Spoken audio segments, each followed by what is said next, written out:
What's going on, everybody? All right, we are on Wednesday. Not only is it Wednesday, it's April. How is it already April? Now, I love that it's already April because that means, number one, it means that Strongsville is almost here. Number two, it means the end of the school year is rapidly approaching. Yes, I am ready for summer. You know, I every week I say, hey, submit questions, and most weeks several people do. And the fun part, the best part about when you all submit questions is I have absolutely no idea what people are going to ask. And so it's sort of like opening Christmas morning, opening, presents around the tree, seeing what's in there. That it's just really, really interesting to hear what's on other people's minds. So to me, that makes it super fun. And as always, what I like to do is give my thoughts on these things. A couple of questions this week are really tough ones to know what to expect, know how to respond. But as always, give my thoughts and opinions. I hope that you enjoy them and at least continue the discussion, continue the dialogue about those topics. If you have a question for an upcoming episode, as always, all you have to do down below in the comments is simply type it out and I'll add it to the list. I look forward, as always, to hearing what you all have to say. So don't be shy and feel free to, down below, ask that question. Let's take a look at our first question this week, right here. Question for an upcoming episode. With the fast approaching artificial intelligence evolution, do you think it's possible a new company that can accurately grade every card without human error will replace all the grading companies combined and put them out of business? Will the hobby drastically change with this new technology? Wouldn't AI also affect how the companies make the cards themselves? Something to think about, and I don't think it will be very long before we see some interesting changes to the hobby. All right, AI. AI is such an interesting phenomenon, topic. Where is it going to go? And some of us go, this is getting a little bit sketch and scary on some of the negative things that could happen from this. Some things have gotten easier. I know as a teacher, AI is certainly something we need to be aware of. It's a really, really difficult thing to predict what AI is possible of. I'll give you an example. My wife has a cousin who went to MIT. Yes, that MIT. And he was a computer software engineer. And he was on a team of students who worked on an AI project of getting computers to smell. Now think about that for a second. Their project was finding a way to get computers to smell. To smell! I mean, we have these senses, right? We have sight, we have hearing, we have, taste, we have feeling. And we're getting computers, we're working on computers to start to do those senses. Now, bear with me for a second, but I just want to go back to I don't remember exactly the age, maybe 7 or 8-year-old Greg. And my grandpa, one of my grandpas, I called him my papa. My papa had... there was a movie that when we'd go up to his house, we'd watch the movies, and the movies were called Short Circuit. Now, some of you may remember that movie series. I think there was at least 2, if not 3 of those movies. And there was all about number 5. There was all these different robots, and robot number 5 was like more than a robot. Like he was bordering on like a real life being with feelings and stuff. And it was number 5 is alive. Now, if you remember that, then we probably grew up at least somewhat in the same era. And there was this scene, I still remember to this day, where they're trying to prove that number 5 is alive, or number 5, they're trying to explain how he's more than a robot. And he looks at this picture, and all of a sudden, the robot starts describing that he doesn't just see this picture, he sees like this, he starts getting like emotional, and he sees it's not just a picture, it's like a butterfly. And I don't remember exactly how it played out, but I remember that the point of what was happening is this robot had emotions and feelings and senses, and it was kind of ridiculous in the mid 1980s that would be possible. And now with some of the AI stuff out there, it's starting to seem like maybe some of that is possible. Like if you can have AI write a song, if you could have AI write poetry, or those are things that require like a soul. So it's really weird where the boundaries that we're on at the moment with some AI stuff. So for me to say what the limits are, I never thought that there was emotion that could come from software, but it seems as if maybe there are even senses that are possible with some of this. So to try to answer your question, I'm just throwing darts at a dartboard, but I will say that I am very, very confident that PSA is currently using some AI. You know, I've mentioned this before, but shortly after Nat Turner took over, they bought out Genamint, which is a software company, and it's an AI software company. And then suddenly there started being changes in the way they graded, and it seemed like the standards got harder. And they said now that there was some computer assisting going on at PSA instead of it being, you know, just humans doing the grading. There was some assisting with centering and some stuff. And then we've seen behind the scenes a little bit at SGC, and they show some software about how they scan cards. And when they scan the cards, it can kind of see some somewhat invisible to the naked eye, you know, wrinkles and textures and things.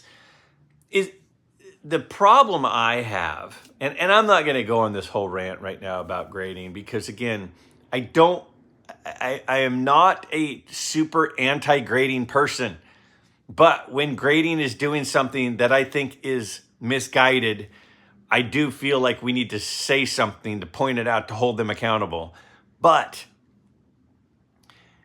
as soon as you start doing something differently than the way you've done it before, it's different. By definition, if you're doing it differently, it's different than it was before. If before the graders had and I don't know what they had, a magnifying glass and a bright light and a ruler, if that's what they used for the first, we'll just say 10 years, and then now all of a sudden you're scanning cards and looking for things that are hidden to the naked eye, then by definition, by using additional assisted technologies, then that means cards had things happening before that weren't noticed, that were noticed after that, which then makes the grading standards different. And the whole point of grading and using the same grading company is that it's the same exact process so that things are graded on the same scale. And I've used examples before, you know, the 100-meter dash versus a 110-meter dash. If they suddenly changed it, then you can't compare how people did before to how they're doing now, because it's different. And I'm not saying that we need to be in the Stone Age. I'm not saying that we shouldn't be using computers. We shouldn't be using, you know, infrared, that we shouldn't be using different lighting, that we shouldn't be using all of these technologies that are now at our disposal. But I do think, because what I do think is that if you're using some of these technologies, like, you know, you're able to see things that maybe would have been missed, and now less things are missed. But the problem is you can't then say that every card that is graded now is the same as a card that was graded 25 years ago. So I do think that using new technologies like AI is a good thing, because if it's done correctly, it's a good thing, because then it means that less will be missed. Because let's face it, most of the time when there's an issue with the computer, it's human error. It's not computer or technology error. There are technology errors, and usually things need to be recalibrated, but it's usually us humans that are making the mistakes. When there's an error at the bank, it's not usually the computer that added wrong. It's the person who entered it, the amount, that did it wrong, right? So, again, my issue is, if there are eras like records in baseball, we're never going to have as many triples now as we did when they didn't have fences, right? I mean, of course, when the technology is different, the results are different. So the reason I point this out is I really, really stress to people that, again, the grade tells us some qualities, and older grades tell us some qualities. But one of the things about older grades is they weren't held to the current standard, which is why we feel like they're grading harder, because they are grading harder because they're using technology that they didn't used to use. So you can't say that the standards are the same. And again, I have to also throw out there, just because a card was graded 25 years ago doesn't mean the grade doesn't hold up. A lot of those grades hold up, but some of those grades don't hold up because there weren't the same technologies, there wasn't the same assistance that there is now. Now, having said all of that, I still haven't answered the question. I think when it comes to modern cards, I think that AI can do a pretty good job when it's high quality cardstock, when it's high quality gloss, when it's high quality cutting techniques, when it's high quality printing technologies. I think that AI is going to catch 99% of it, and the human is not as important. But back in the day, the paper quality was low. There'd be paper pulp. There'd be pieces of paper that were, it'd be chunky, and it would be textured, and it was not like the cards are now. We all know this. So it's more important to use a human in grading then, because the human can go, oh no, that right there, that's not a hole, that's a paper, that's paper pulp. No, that's not a crease, that's texture in the paper. It's not that it got bent, it's just the way that the paper was laid out on sheets. No, that's not an error on the edge. It's just a rough cut because they cut cards with wire then, instead of, cutters that are under heavy amounts of pressure. So I think that AI can absolutely grade modern, and probably very well right now. I think Tag is probably doing a great job. But when it comes to vintage and all of I don't know how you could program into AI software all of the possible infinite number of issues that we find with vintage cards.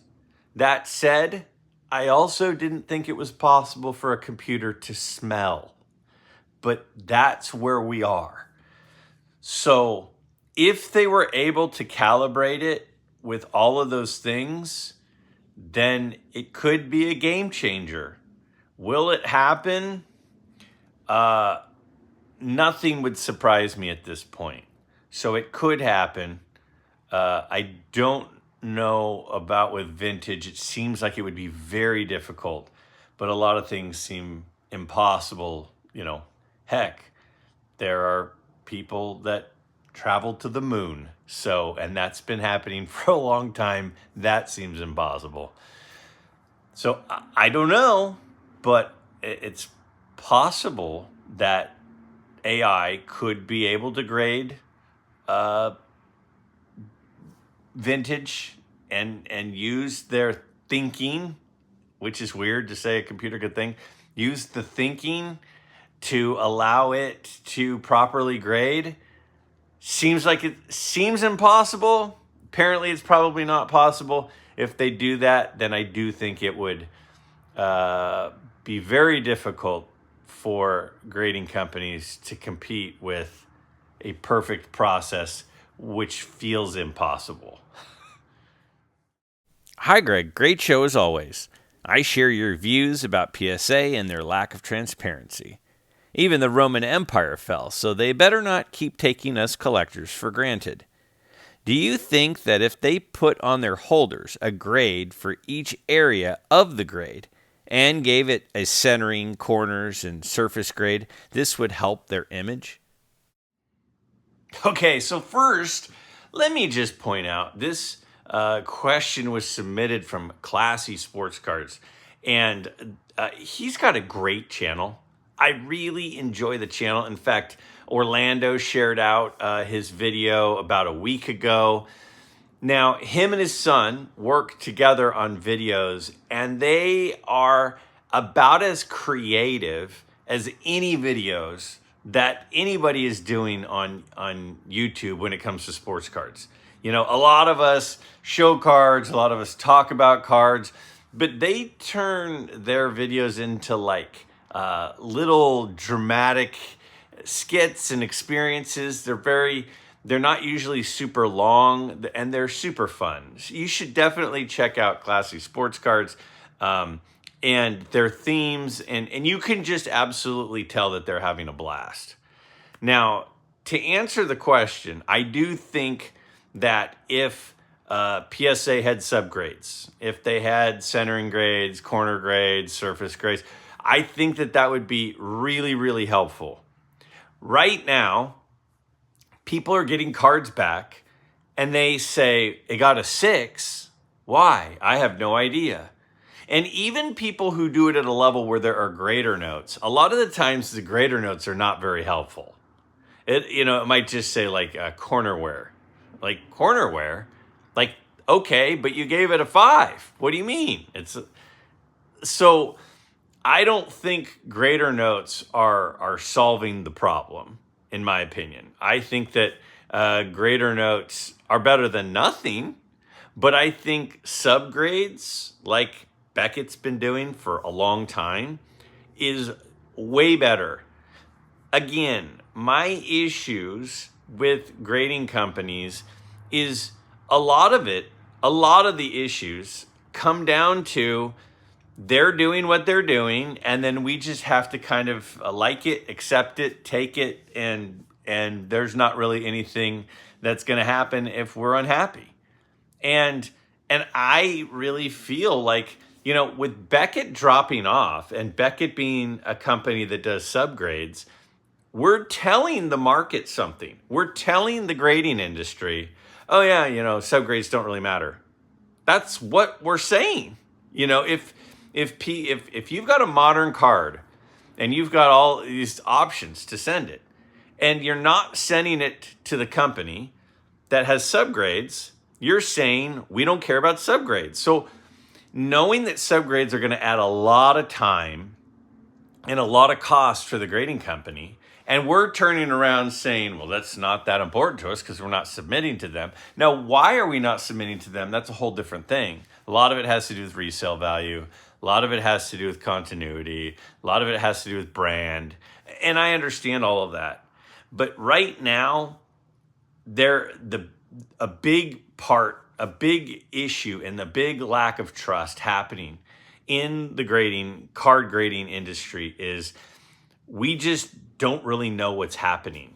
We don't know what they're doing. We don't know how they're doing it. We don't know why the reason for the grades.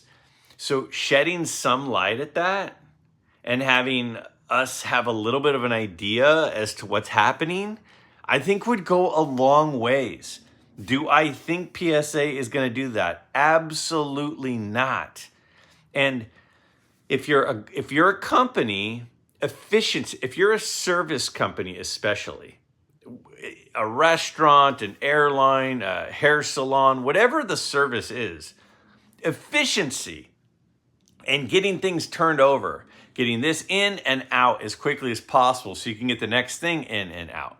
The person who makes the most at the hair salon is the person who does a good job, but they do it quickly.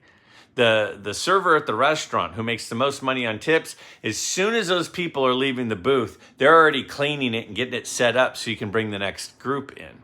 Like, it's all about efficiency. And subgrades slow things down. And so right now, it doesn't seem like the community is demanding subgrades, and it would slow things way down. It would be very expensive for them. So I can't imagine them starting to do that. But I think it would, at least if they did, I think it would really help us to understand some of the grades that we sometimes don't otherwise understand. Check out Classy Sports Cards. They're a fun group. My good buddy Brent says, great stuff. I'm now sitting here thinking about what kind of house you could buy here for $700,000. Question, what in your mind is your spending limit for a card that you just think looks cool or you like for some other reason that doesn't really fit your normal PC parameters or goals? Sometimes a card just grabs us and we want it in our collection to look at, knowing that it isn't what we normally buy and we won't have any real monetary value. Just curious on your thoughts on how much is too much for something like that. $10, $20, $50, etc. I wrestle with this myself. All right, another channel. You guys know I love Brent Richards and baseball cards. He's a good friend. He's a great guy. And there are a lot of channels out there, and we all like cards a lot. But with Brent, you can just tell he absolutely loves cards. And he will just geek out on a set for a whole video. And his excitement about the set and the reasons that he loves it, it's contagious. And he's clearly a visual guy. He's really into Stadium Club, which have awesome photos. He's shown a lot of Stadium Clubs. Diamond Kings cards, which are all about the look, right? He loves the 84 Donruss set, which again was like a cutting edge, cool looking set. And so I think that this question coming from him makes perfect sense because a lot of the times when you buy a card, you buy it for nostalgia purposes, or you buy it for iconic purposes, or you buy it for set building or player run purposes. I mean, if you're a huge Hank Aaron fan, and there might be one of his cards that you're like, I'm not a huge fan of that card, you're still going to probably buy it because it's one of his cards and he's your guy. And so there are times that you will see a card and you'll go, that's a cool card. That's a cool image. I really like the looks of that card. Even though, maybe the player isn't your favorite player, maybe the set isn't your favorite set. Like he mentions, it just grabs you. Now, I can't put a value on that kind of emotional attachment on something for someone else. I know that other people have a lot more money than me. I know there's some people that don't have as much money as I do. And so what that does is, what your disposable income is on things like cards is certainly going to play a factor in that. But if you're a visual person, if you like if you're into like photography, you might go, oh man, I love this Ansel Adams book because the pictures are just amazing. I'm going to buy this $60 Ansel Adams book because I just like looking at the pictures. Well, aren't cards just pictures on cards with stats and information of athletes that we like. So like if people spend lots of money to hang pictures on their wall, and you've got this other card and you go, I like looking at this. This has value to me. I don't really know, I don't really think that somebody should set, quote unquote, a price limit on something they like the looks of in the baseball card world just because it doesn't have that much value to other people.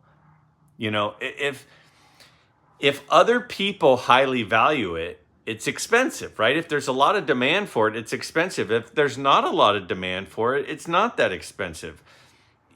To say this is the most you should spend on a card just because it looks cool, well, that goes against everything I think about collecting, which is you should be buying the things that bring you joy. And if bringing you joy is a card that I'm not interested in, and the person next to me is not interested in, but it brings you $50 in joy, then you should spend $50 on it. And if it costs $50, it must bring someone else $50 in joy, or else it wouldn't cost $50, it would cost more like $20. And that's one of the things that's so beautiful about this hobby is when you buy something, if you're buying it at the market price, then you're kind of just storing value in that card of that amount. If the card is only a $10 card, I wouldn't spend $50 on it because you could buy it for $10. But if it's a $50 card and you want to spend $50 on it, and then you decide 6 months later, yeah, that was cool to own, but now I'm not really that into it anymore. Well, it's probably worth around $50 still.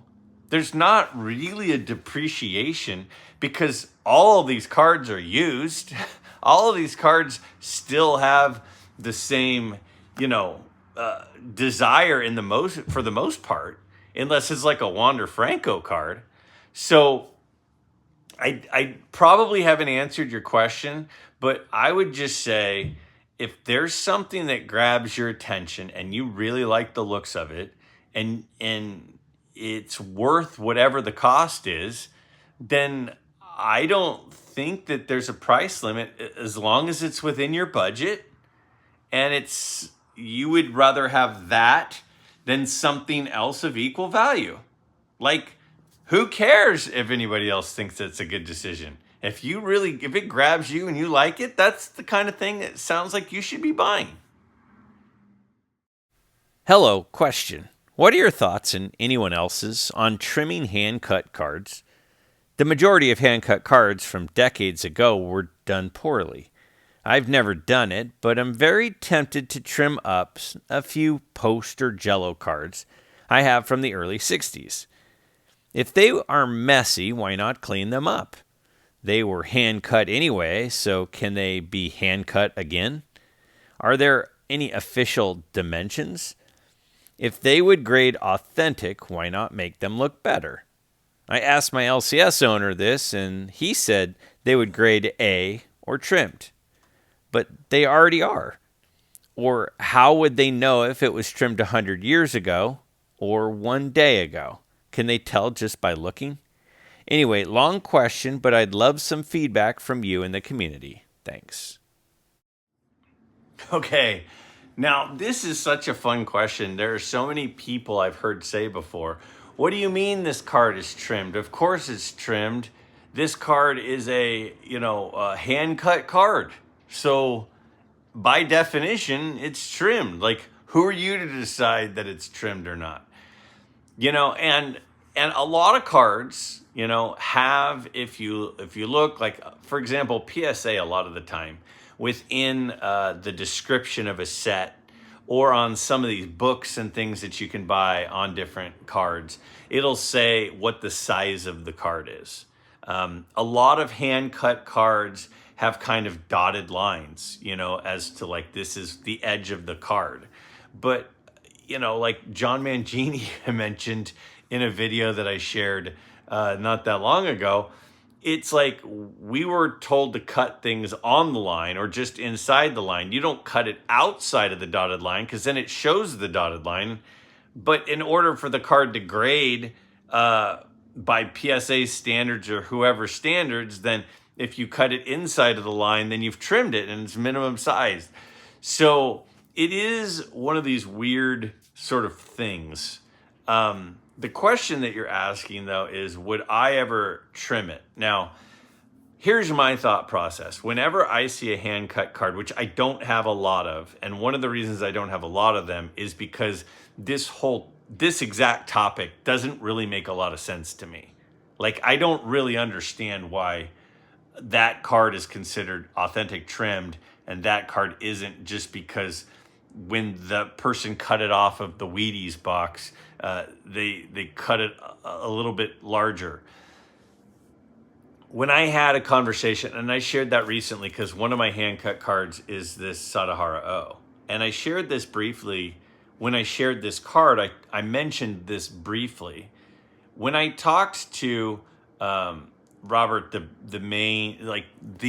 kind of Japanese card dealer, he at Prestige, what he said was, for him, as a collector and a dealer of mostly hand-cut cards, he didn't really feel like the grade mattered that much. To him, the thing that mattered the most was the amount of card that was left. So if on this card right here, you see how that one side, so this border over here is way thicker than that border. Well, I could fix that in about 3 minutes. I could snap this out and I could cut it and make it 50-50. Then the bottom border is really thin and the top border is pretty big. I could fix that too. I could make this card 50-50 top bottom, 50-50 side to side, if I cracked it and cut it. But to me, after that conversation I had with him, which made perfect sense, it's not about which card is centered best. It's not about which card is sharpest. Because I could make this card razor sharp and I could make this card perfectly centered. The thing that matters the most is how much of the card is still there. I could make this have little tiny borders but be perfect all the way around. But that doesn't make it a better card than this one. This one has the wider borders. This person cut a lot of card off. And somebody, before it got slabbed, could have made this centered better. But they said, no. I'm leaving the card. I'm leaving that extra amount on there. And to me, that's the rarer thing. The rarer thing is not having it perfectly centered, because you could make any hand-cut card perfectly centered anytime you want. But what you can't do is add more of the card back on. A family friend of ours is like one of the biggest like serial card collectors of like the postcards and you know, all of that kind of Jello cards and all that kind of stuff. And he's been doing it for a long time. He's written books on it. And I remember going to shows and I remember seeing his collection. And for him, it was like, if there was like the whole panel, like the whole big chunk of the box way outside of the dotted lines, that was preferred. That was the preferred thing. The more of the box, the more of the area around the card, the better. Because of exactly this. We could make any card perfectly sharp. We could make any card perfectly centered. But taking scissors to a card to make it a little bit sharper now is removing part of the card. And so you're asking my opinion. My opinion is I wouldn't remove any paper, any cardboard, anything from a card ever. Leave it as it is. because to me, the more of the card, the better for the card. Does that mean somebody's wrong if they do it otherwise? I don't know about that. I don't know what the minimum amount of card that needs to be present on this Sadaharu Oh card is in order for it to not get minimum sized. I don't know. And I don't know if it's published. I'm sure that somebody could find out.